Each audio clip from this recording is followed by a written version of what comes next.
Hi, everyone. Welcome back to Beguiled by Books. Today, I'm going to tell you what happened when I read 8 short novels in just 7 days. Let's get started. I am a big fan of efficiency. I like to batch my content, schedule my posts, and know that things are moving along smoothly so that I can keep working in the background without having any disruptions to my regular cadence. And this also helps because I have a full-time job that I do during my normal, 40-ish hours a week. So at the beginning of March 2024, I realized I was running out of scheduled content and really needed to beef up my reviews on my website. I decided to take a look at my TBR pile, especially a lot of the physical books I've gotten from my local bookstore, Blackbird Books and Coffee, and I discovered I had been finding and purchasing a lot of really short novels. And we're talking, under 200 pages, definitely under 300 pages.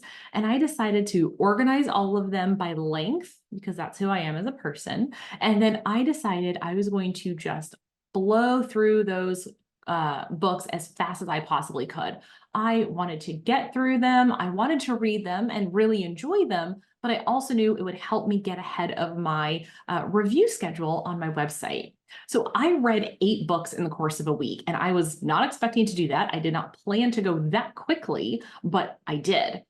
The books I read were Our Wives Under the Sea, The Forest Brims Over, Poor Dear, My Death, This Is How You Lose the Time War, The Art Thief, Crying in H Mart, The Women Could Fly, and I think that's all of them. That should be 8 books. I'll put them all below in the comments or in the description so that you can see them. But what I found in reading so many books in such a short time was that you don't have to have a really meaty and thick novel to convey really strong themes and points. Really good example of that is the book My Death by Lisa Tuttle. One of the booksellers at Blackbird recommended this to me and asked if I had read it. I'd never heard of it. It was pretty obscure looking, and I found it really interesting. It packed a punch in a really, I think 104, 106 pages. It was super, super short. So you could easily read it in a couple hours. I read it in one sitting, but it got me thinking of all the different ways you can tell a story, even kind of a fantastical, magical story that doesn't have to have a ton of world building. It was a really interesting exercise.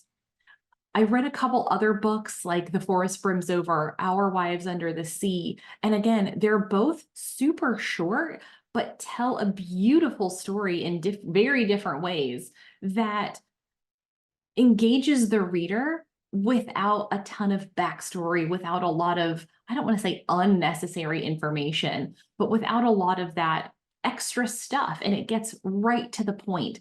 And in the age of attention economy, this was really powerful to read so many books in such a short time. If you are someone who likes to track your books and you have a reading goal every year, these books are also super short that will help you achieve that reading goal if you're, at the end of your year and you're trying to reach a certain goal and you've got a handful left. These are all really good books for that. I also found myself really enjoying the process of sitting down and just reading. When I knew I could finish a book in a couple of hours, it made setting aside that time so much easier. So in a time in my life where I'm going, a million miles a minute, I've got a bunch of different things going on, an active social life, an active full-time job, all of my reading and my reviews and my content, all of that's happening simultaneously. To really sit down and make that time where I'm not reading in spurts or small moments, I loved that. I forgot how enjoyable that process is of just hunkering down with a good book and then finishing it, and that feeling of joy and satisfaction of going, I finished this book. It was great. It was not great. Whatever your feelings are, it doesn't matter. But just knowing that you finished a book and you accomplished something that day, it feels so good.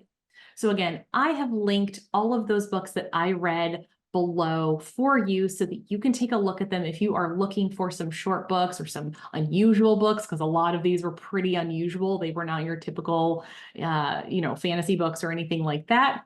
But take a look at them and let me know what you think about reading short novels. I would love to hear it. How many have you read in a consolidated time? Have you ever tried? What are your thoughts on what I've said today? Please let me know. And as always, please consider liking this video and subscribing to my channel. I hope you have a fabulous day.